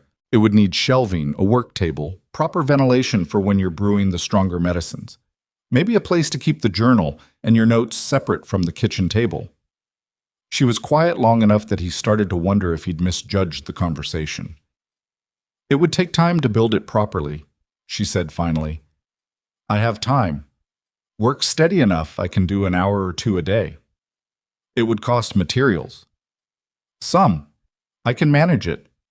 Another silence, then, "The journal is running out of room. I've been thinking about copying her notes into a new book, organized differently, by animal type, by symptom rather than chronology. It would be easier to use when someone comes in with something I haven't treated before." "That sounds like a reason to have a workspace," he said. "It does," she said, and that was all. But that night she came downstairs after supper and sat at the kitchen table with a fresh piece of paper and spent 2 hours sketching something. Not drawing exactly, more mapping, the way you map something you're planning. She didn't show it to him, but she left it on the table when she went to bed, not put away, and in the morning when Caleb came down and started the coffee, he looked at it without touching it. It was a layout, a floor plan for the shed, where the shelving would go, the ventilation cutout for the east wall, the workbench orientation relative to the light. Neat, practical, already thought through. He put the coffee on and didn't say anything. When she came downstairs, she looked at the paper, then at him. "The east wall cutout needs to face southeast," she said, "not due east. The morning light comes in at an angle and you lose it by 10 if the opening faces straight." "I know how the light moves on this property," he said. "I know you do." He put a mug in front of her. She sat down and wrapped her hands around it. And outside the morning was already bright and promised to be another hard August day. And the horses were beginning to stir. And somewhere in the middle of that ordinary morning, something had shifted in a way that hadn't been named yet, but that both of them could feel, the way you feel a change in weather before it arrives. The shed took 3 weeks to build into something proper. Caleb worked at it evenings mostly, after the day's other work was done, which meant he was usually at it in the fading light with a lantern for the last hour. He built the shelving himself from lumber he'd had left over from the roof repair, and supplemented with what he bought in town. He was a better carpenter than he'd given himself credit for, or more accurately, He was a more patient one than he used to be, willing to redo something that wasn't right rather than accepting the approximate answer. Eliza stopped in most evenings on her way back from the fire ring, not to help but to assess, offering occasional observations that were technically suggestions, but delivered with the directness of someone who knew what they needed and didn't see the point of being indirect about it. The shelf depth needed to be wider on the bottom row for the larger pots. The workbench height needed to be 3 inches higher than standard because she was taller than average, and the standard height would destroy her back over long work sessions. The ventilation cutout needed a shutter that could be closed in bad weather. He built everything to her specifications without argument. Not because he was passive, but because she was right about all of it, and he knew the difference between someone telling him what they wanted and someone telling him what they needed. The last thing he added was something he hadn't discussed with her. He'd kept it in the back of his mind for weeks, not sure if it was the right gesture or too much. The kind of thing that could land wrong if the moment wasn't right. But the morning he finished the shed and stood in the doorway looking at the completed space, the shelves, the workbench, the ventilation shutter that opened and closed cleanly, the afternoon light coming through the southeast cutout at exactly the angle she'd specified, he went to the stable and came back with it. He hung it on the wall beside the workbench where she'd see it immediately when she came in. It was a wind chime. He'd made it himself over several evenings from the old horseshoes of Penny, the young chestnut mare he'd lost, the one he'd buried under the oak in the northeast corner. He'd cleaned the shoes, worked them until they were smooth, and hung them on twisted wire in a way that let them move against each other when the breeze came through the ventilation cutout. It wasn't refined work. The wire was irregular, and one shoe hung slightly off-center in a way that bothered him but that he couldn't correct without starting over. But it moved cleanly in the air, and the sound it made was low and clear, the kind of sound that belonged in a working space rather than a decorative one. He didn't tell Eliza what it was made from. She found out herself the evening he showed her the finished shed. She walked through it slowly, touching the shelves, checking the workbench height, opening and closing the ventilation shutter twice. Then she stopped at the wind chime. She looked at it for a moment without touching it, then looked at Caleb. "Horseshoes," she said. "Yes." She was quiet. Then, "Pennies?" He hadn't told her. He didn't know how she knew. Maybe she'd counted the shoes in the stable. Maybe she'd noticed them missing somewhere. Maybe she'd simply understood the kind of thing he would do and worked backward from that. "Yes," he said. She looked at the chime for a long moment. A breeze came through the cutout, and the shoes moved against each other, soft and clear. "That's a good thing to do with them," she said. Her voice was level, but her hand came up and touched one of the shoes, briefly, the way you touch something that deserves to be acknowledged. They stood in the shed together in the early evening light, the chime moving gently, the shelves waiting for the jars and bundles and equipment that would fill them, the workbench clean and empty, the way the beginning of something is always clean and empty. "It's good," Eliza said, meaning the shed, meaning all of it. "It'll do," Caleb said, which was the closest he generally got to saying the same thing. It was Garrett Foss who inadvertently forced the conversation they'd been not having for weeks. He came by on a Wednesday in late August, ostensibly to return a tool he'd borrowed before the crisis. A post-hole digger he'd had since April, and stood in the yard looking at the new shed with an expression that moved through several phases of surprise before settling somewhere adjacent to uncomfortable. What is that building?" "Herbal workshop," Caleb said. Garrett looked at the shed, at the drying rack, at the organized setup near the fire ring that bore no resemblance to the improvised arrangement of 2 months ago. "Caleb," he said, lowering his voice in the way that meant he thought he was being tactful, "can I ask you something directly?" "You're going to regardless," Caleb said. Garrett set the post-hole digger against the fence. "What is the arrangement here exactly? With the woman?" He glanced toward the house. "I mean, you were supposed to get married. You went to the county office, I assume." "We postponed it," Caleb said, which was true. In the chaos of the first days, the county office trip had simply never happened, and neither of them had raised it since. Circumstances intervened. "I know circumstances intervened. The whole county knows circumstances intervened." Garrett folded his arms. "But she's living in your house, Caleb. People are talking." "People talk about everything." "I'm just saying, For her sake as much as yours, it might be time to sort out what you're actually doing here." He had the grace to look slightly embarrassed. "That's all I'm saying." "I appreciate your concern," Caleb said in a tone that did not particularly suggest appreciation. Garrett picked up the post-hole digger, seemed to realize he'd just picked it up when he'd come to return it, and set it back down. "She's done remarkable things," he said, and it came out with the specific weight of a man who doesn't like admitting he was wrong but understands it's required. "With the animals, with—" He waved a hand vaguely. "Everything. Martha thinks very highly of her." "Martha has good judgment," Caleb said. "Yes, she does." Garrett cleared his throat. "Well, I'll let you get back to it." He left without the post-hole digger, which Caleb noticed but didn't mention.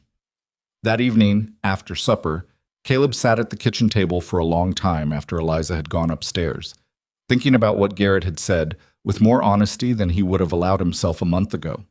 The postponed county trip had not come up because they'd been too busy and because neither of them had pushed it, and he'd told himself that was because there were more important things to attend to. And that was true. But it was also true that the reason he hadn't pushed it was something more complicated than calendar management. He wasn't entirely sure what he wanted, which was an unfamiliar condition. Caleb Ashford had generally known what he wanted. He'd wanted the ranch. He'd wanted the herd. He'd wanted to make something out of what his father had left. Those things were clear. This was less clear. He knew that the kitchen felt different with 2 mugs on the table. He knew that the evenings on the porch were something he looked forward to in a way he hadn't looked forward to anything in a long time. He knew that watching Eliza work, her focused, unhurried competence, the way she treated every animal as if it mattered regardless of its value, the way she'd gone into that storm without hesitation, had changed something in how he thought about what strength looked like. But knowing things and knowing what to do with them were different problems. He sat with it. He was good at sitting with things. He went to bed without resolving it, which was also something he was good at, recognizing when a problem needed more time rather than forcing an answer. In the morning, the 2 mugs were on the table. The coffee was ready before she came downstairs. Some things resolved themselves not in conversations but in accumulation, in the daily weight of small choices made consistently over time, until the shape of those choices became visible for what it actually was. He was starting to see the shape. He hadn't figured out yet what to do with it, but he could see it clearly, and that was further than he'd been a month ago, and for now that was enough to keep going on.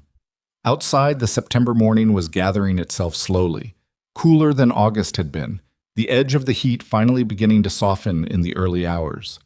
The horses were moving in the pasture. The new shed stood at the back of the property, with Penny's horseshoes catching the first light through the southeast cutout, swaying gently, making their low, clear sound in the morning air. The ranch was alive again. And something else was alive too, quieter and less certain and not yet named, growing in the space between 2 people who had stopped pretending it wasn't there. September came in sideways, the way seasons in Texas often did. Not a clean arrival, but a gradual negotiation. The brutal heat of August retreating degree by degree, until one morning you walked outside and the air had a different quality to it, something cooler at the edges, and you realized the worst was behind you without having noticed exactly when it passed. Caleb noticed it on a Thursday morning, standing at the well with the bucket, the water coming up cold the way it did when the ground temperature finally dropped. He stood there a moment longer than necessary, just feeling the air on his face, and thought about how different this morning was from the morning 7 weeks ago when he'd stood in the stable watching Caesar breathe and believed with complete certainty that everything was ending. He'd been wrong about that. He'd been wrong about several things.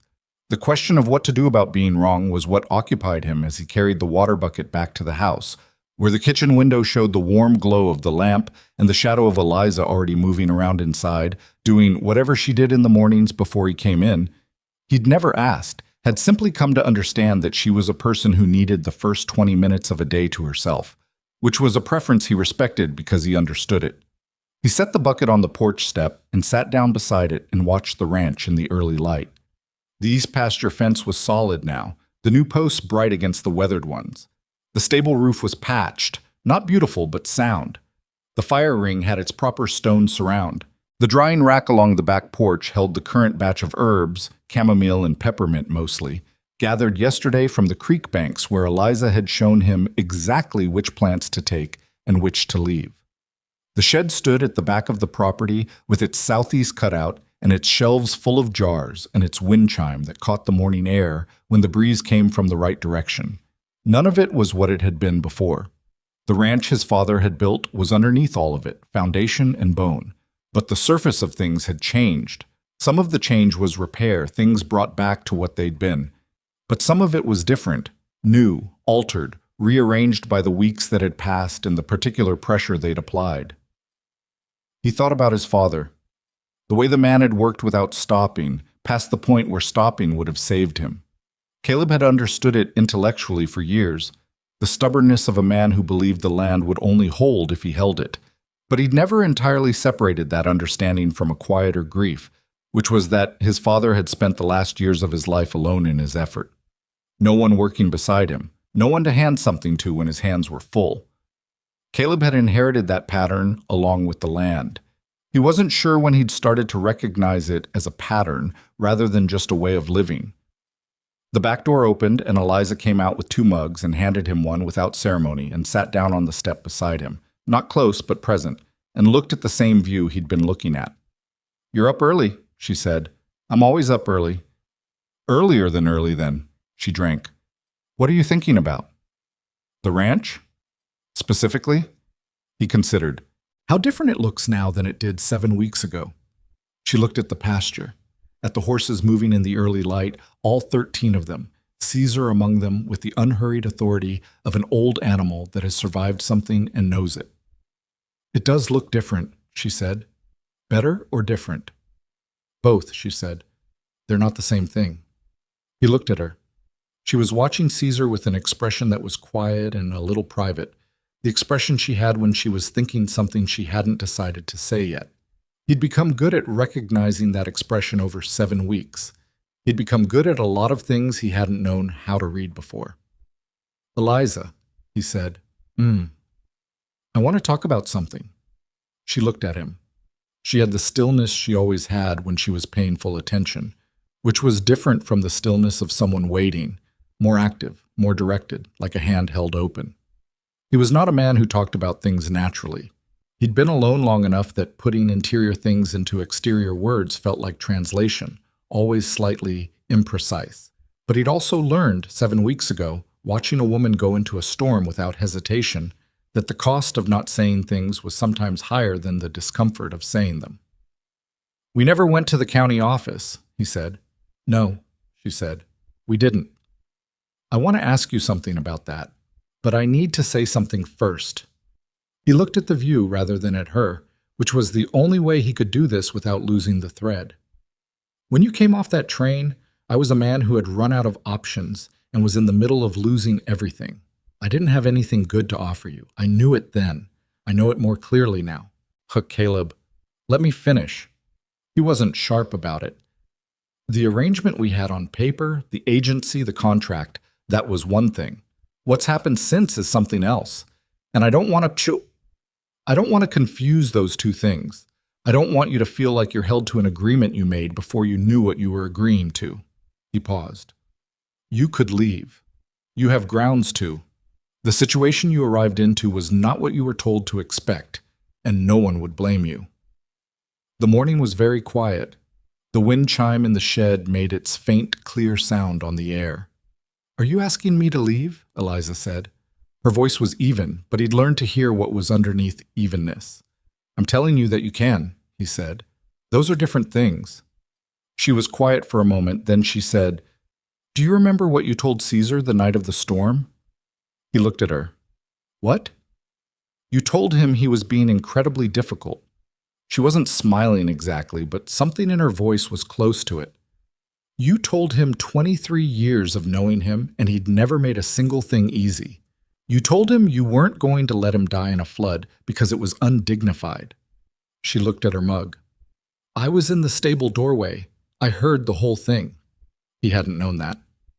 "I thought," she said carefully, "that was the most honest I'd heard you be with anything." She paused. "You talk to your horses better than you talk to people." "I know," he said. "So talk to me like a horse." He looked at her for a moment. Then, despite everything, he almost laughed, a short, involuntary sound that he didn't quite suppress. That's an unusual request. I'm an unusual person. You are, he said, and the way it came out carried more than he intended, which he suspected she heard. He looked back at the pasture, at Caesar, who was standing near the east fence in the morning sun with all the dignity of an old horse who has earned his opinions. I don't want you to leave, he said, not because of the ranch, not because of the horses or the work or the practical necessity of having someone to manage the house, because— He stopped, tried again. Because the 2 mugs on the table every morning is the first thing in years that's felt like something rather than nothing.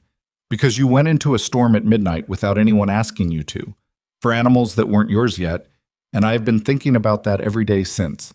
Because when I fixed that fence, I was thinking about whether it was good enough for the ranch you'd be staying on, not the ranch I was maintaining alone. He looked at her. Because I can see the shape of what this is. I've been able to see it for a while. I just needed to find words for it that weren't borrowed from somewhere else. Eliza held her mug in both hands and looked at him with an expression he hadn't seen from her before. Not her working face, not her thinking face, not the careful neutrality she used as a default. Something more exposed than those, and more certain at the same time, like a door open that had been closed a long time. I have a condition, she said. All right. The shed is mine. It was always going to be yours. The workshop, the practice. If people come to me with animals, that's mine to manage. My decisions on treatment, my decisions on what I charge and what I don't charge. You don't get a vote on the Clara Eameses of the situation. I didn't want to vote on Clara Eames, he said.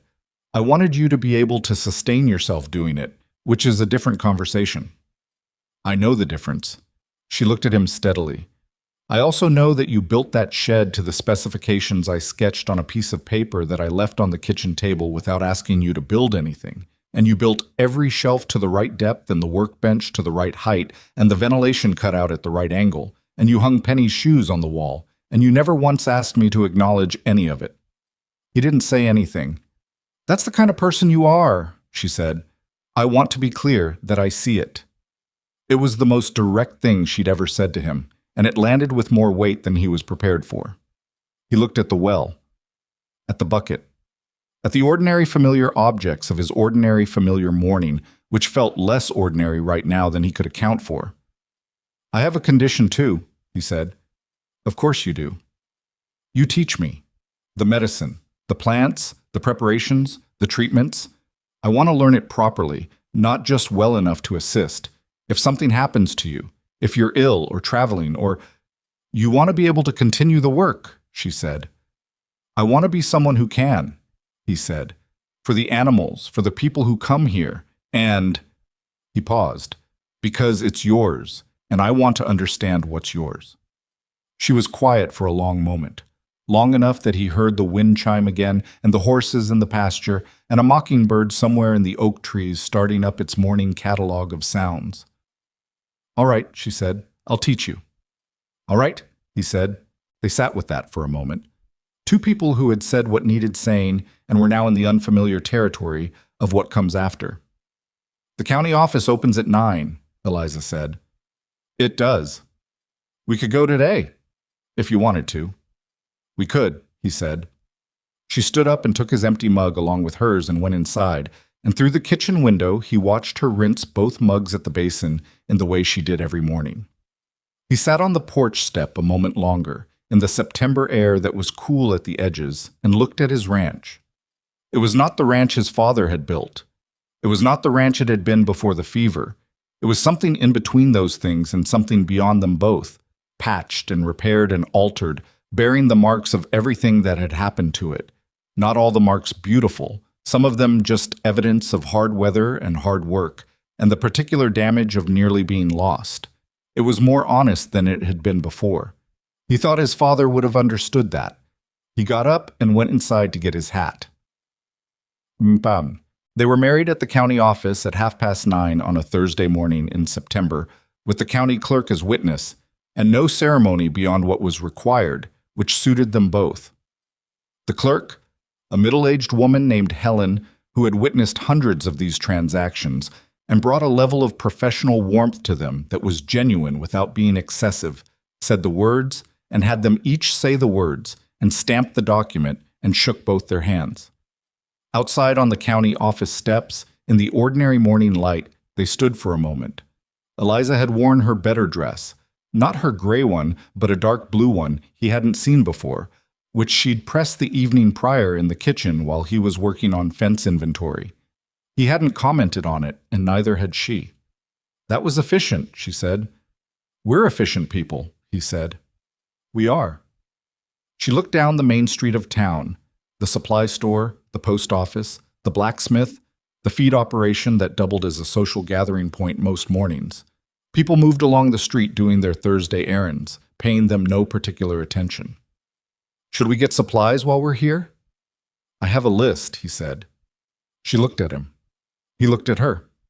Something passed between them that was not a grand moment, not the kind of thing that gets described in romantic terms, no particular shimmer or transformation, just two people looking at each other on a Thursday morning, clear-eyed, aware of exactly where they stood, which was its own kind of grace.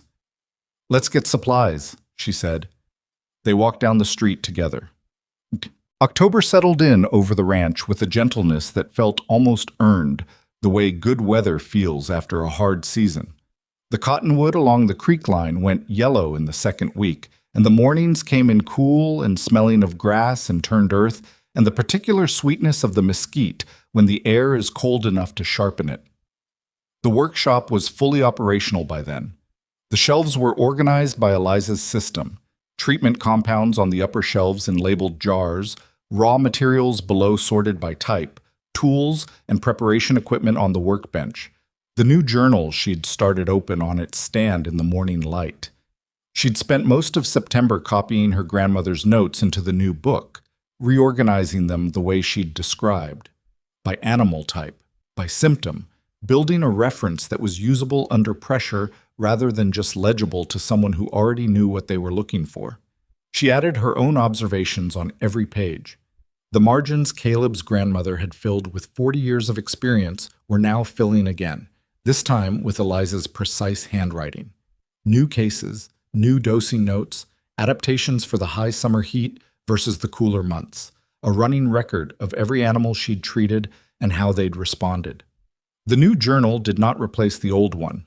Both sat on the shelf beside each other, the grandmother's worn and soft-covered, Eliza's new and dark-bound.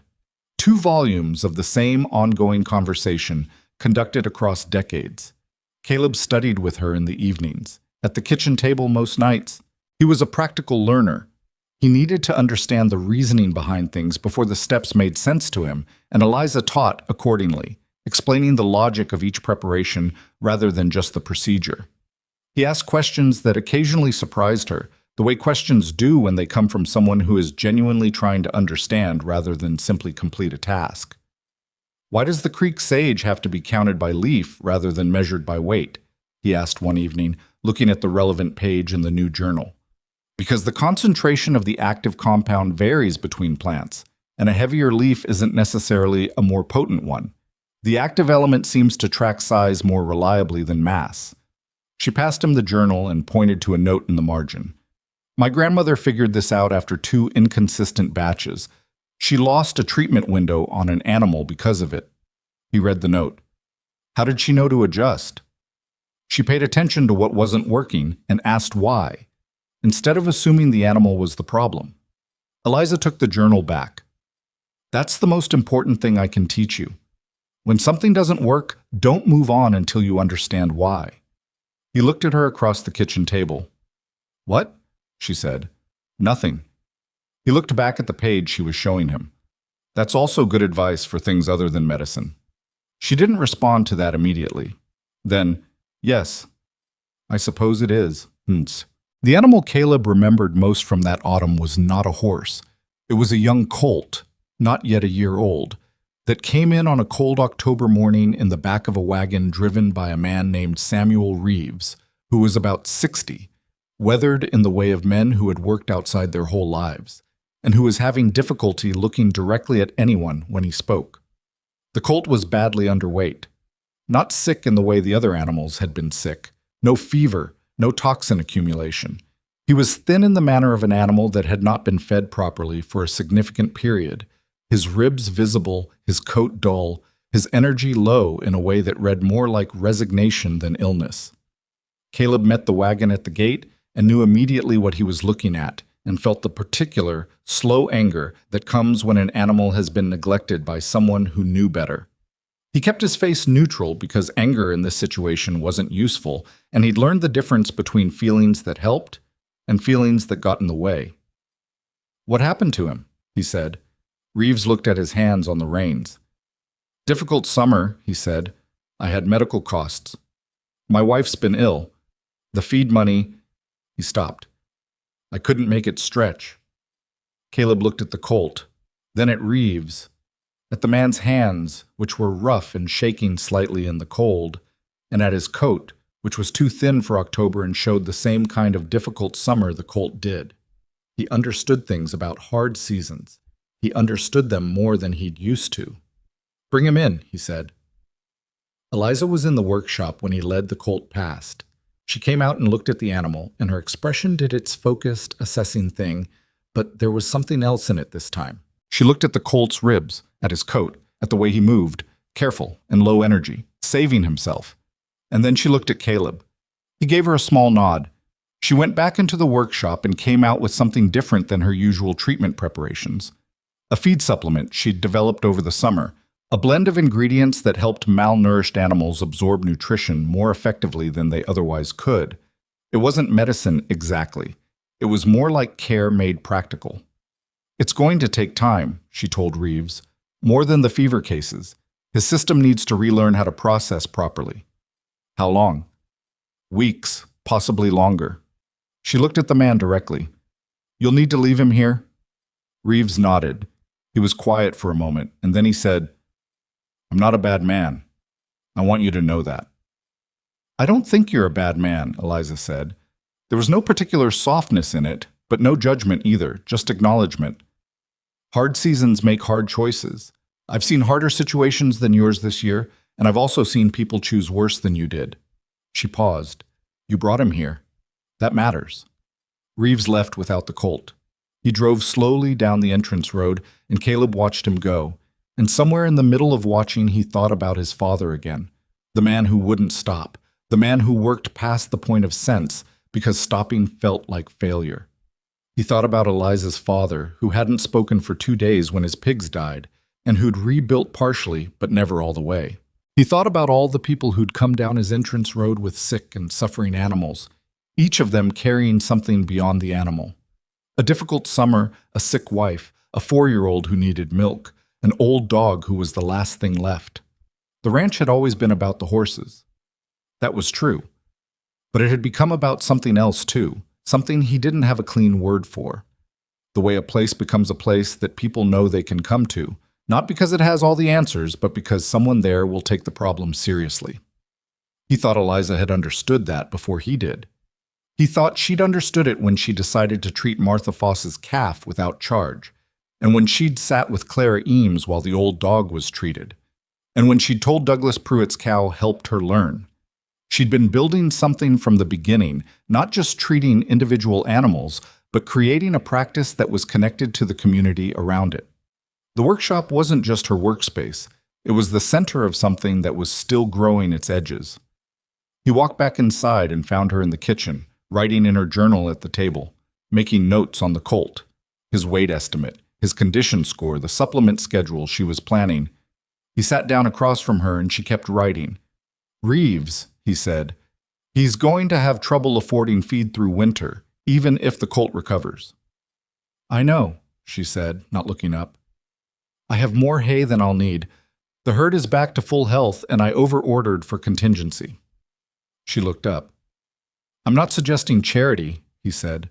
"I'm saying the practical situation is that I have a surplus and he has a deficit, and if his colt is going to recover properly, the animal needs to go back to a situation where it won't fall back." "You could offer him the surplus at cost," she said. "I could offer him the surplus at half cost, with the other half in labor come spring," he said. "I'm going to need help with the east fence expansion. He looks like a man who knows how to work a fence line." Eliza looked at him for a long moment, in that direct way she had, and then something in her expression shifted into the warm, certain thing that was still relatively new on her face, and that he was still getting used to, which he suspected was going to take some time. "Yes," she said, "that's a good idea." "I know," he said. She went back to her journal. He went to make coffee because it was that hour. Outside, the October afternoon was golden and cool and unhurried, and in the workshop the wind chime moved in the breeze, and in the near pasture the horses moved through the gold light with the easy confidence of animals that don't know they almost didn't make it, and wouldn't care if they did. Caesar made it to November.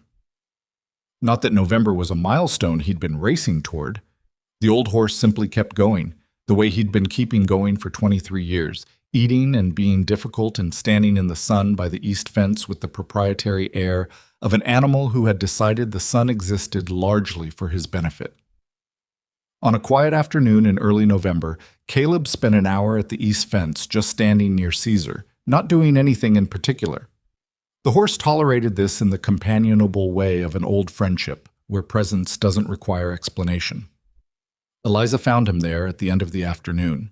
She came along the fence line from the workshop with her hands in her coat pockets and stopped beside him and looked at Caesar, who looked back at her with mild interest. "You're not doing anything," she said. "Correct." "Is that a new development?" "I'm choosing it intentionally," he said. "I'm told that's different." She looked at the horse. "He looks good." "He looks his age," Caleb said, "which is better than it sounds." Caesar shook his head, once, the casual gesture of a horse dismissing whatever the humans near him were concerned about. He turned back to the fence line and went back to his survey of the east pasture, which was his ongoing project and would likely remain so. "I've been thinking about something," Eliza said. "What?" "Next spring, the plant along the creek sage, the one that caused all of this." She looked along the creek line in the distance. "I want to map it, all of it, not just on our property, but along the whole creek system running through the county. Document where it grows, how dense the populations are, which properties are most at risk." She paused. "If I can map it and share that information with the other ranchers and farmers, people can adjust their grazing patterns before they lose animals, before they have to bring them here." He thought about this. "That's a significant project." "It is."